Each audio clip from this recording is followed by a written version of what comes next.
السلام علیکم ورحمۃ اللہ۔ قرآن و حدیث کی انمول باتیں کی اس خصوصی نشست میں خوش آمدید۔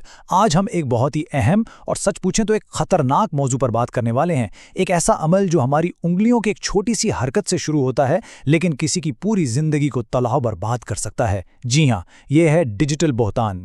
کبھی سوچا ہے آپ نے کہ آپ کی انگلی کے نیچے یہ جو فارورڈ کا بٹن ہے، یہ کسی انسان کی سالوں کی محنت سے کمائی ہوئی عزت کو ایک لمحے میں کیسے مٹی میں ملا سکتا ہے؟ اور دیکھیے اس معاملے کی سنگینی کتنی زیادہ ہے کہ ہمارے پیارے نبی صلی اللہ علیہ وسلم نے ہمیں 1400 سال پہلے ہی آگاہ کر دیا تھا۔ آپ نے فرمایا کسی انسان کے جھوٹا ہونے کے لیے بس اتنا ہی کافی ہے کہ وہ ہر سنی سنائی بات کو بغیر تحقیق کے آگے پھیلا دے۔ تو آئیے اسی بات کو ذرا گہرائی میں سمجھتے ہیں۔ ایک کلک، صرف ایک کلک کتنا جان لیوا ہو سکتا ہے؟ آئیے بات کرتے ہیں شیئر کرنے کے ان اندیکھے اور تباہ کن نتائج پر۔ دیکھیں، ایک جھوٹی افواہ بالکل جنگل کی آگ کی طرح ہوتی ہے۔ ایک چھوٹی سی چنگاری سے شروع ہوتی ہے اور دیکھتے ہی دیکھتے پورے جنگل کو، یعنی کسی کی عزت کو، اس کی پوری زندگی کو جلا کر راکھ کر دیتی ہے۔ یہ صرف معلومات کا تبادلہ نہیں، یہ تباہی کا ایک ہتھیار بن سکتا ہے۔ شاید یہ باتیں آپ کو صرف تھیوری لگ رہی ہوں۔ چلے اس کی سنگینی کو سمجھنے کے لیے ایک مثال دیکھتے ہیں۔ یہ کہانی ہے پروفیسر احمد کی، جن کی عزت اور وقار سے بھری زندگی ایک جھوٹے میسج نے پل بھر میں برباد کر دی۔ اور ذرا اس تباہی کی رفتار تو دیکھیے۔ صرف صبح میں ایک جھوٹا پیغام بنایا جاتا ہے، دوپہر تک وہ واٹس ایپ پر جنگل کی آگ کی طرح پھیل چکا ہوتا ہے، اور شام ہوتے ہوتے ایک غصے سے بھرا ہجوم ان کے گھر کے باہر کھڑا تھا۔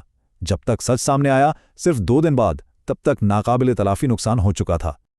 اور سب سے دکھ کی بات کیا ہے جانتے ہیں؟ جنہوں نے یہ میسج پھیلایا وہ سمجھتے تھے کہ وہ کوئی نیکی کا کام کر رہے ہیں، سچائی پھیلا رہے ہیں، لیکن حقیقت میں وہ اس آگ میں تیل ڈال رہے تھے جس نے ایک بے گناہ کی زندگی کو جلا کر رکھ دیا۔ تو پروفیسر احمد کی یہ کہانی ہمیں ایک بہت اہم سوال کی طرف لاتی ہے۔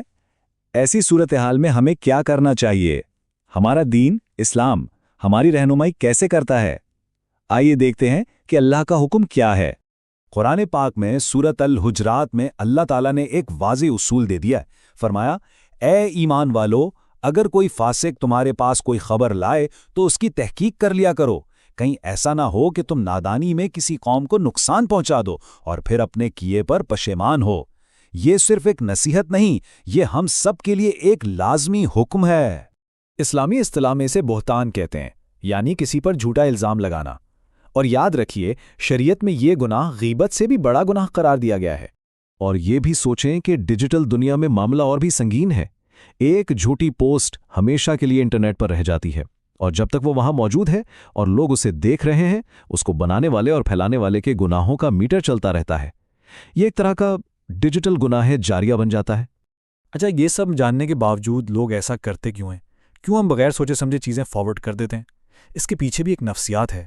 ماہرین اسے انفارمیشن ہائی یا بریکنگ نیوز سنڈروم کہتے ہیں۔ مطلب سب سے پہلے خبر دینے کا جو ایک نشہ ہوتا ہے نا، کہ میں نے سب سے پہلے بتایا، یہ جذبہ ہماری عقل پر حاوی ہو جاتا ہے۔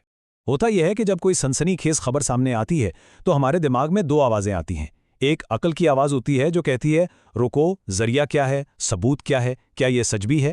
اور دوسری ہوتی ہے جذبات کی آواز، غصہ، خوف، جو چیختی ہے ابھی اسے شیئر کرو۔ اور افسوس، اکثر جیت جذبات کی ہوتی ہے۔ تو کیا اس کا کوئی حل ہے؟ جی بالکل ہے، اور بہت آسان حل ہے۔ آئیے اس جھوٹ کے طوفان کو روکنے کے لیے ایک 5 سیکنڈ کی ڈھال کے بارے میں بات کرتے ہیں۔ یہ صرف 4 چھوٹے سے قدم ہیں۔ پہلا، بس 5 سیکنڈ کے لیے رک جائیں، شیئر کا بٹن دبانے سے پہلے صرف 5 سیکنڈ۔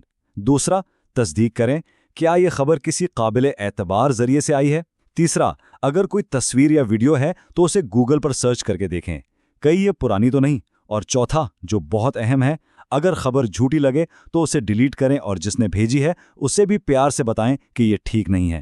تو آخر میں یہ فیصلہ ہم سب نے خود کرنا ہے کہ ہماری یہ انگلی جو اسکرین پہ چلتی ہے، یہ کسی کی تباہی کا سامان کرے گی یا پھر جھوٹ کے سامنے ایک دیوار بنے گی۔ سچائی کی اس مہم میں آپ بھی شامل ہوں۔ ایسی مزید اسلامی یاد دہانیوں کے لیے ہمارے چینل کو ضرور سبسکرائب کریں۔ جھوٹ کے اس سیلاب کو روکنے میں مدد کے لیے اس پیغام کو آگے بھیجیں، اور نیچے کامنٹس میں ہمیں ضرور بتائیں کہ آپ خبر کی تصدیق کے لیے کیا طریقہ اپناتے ہیں۔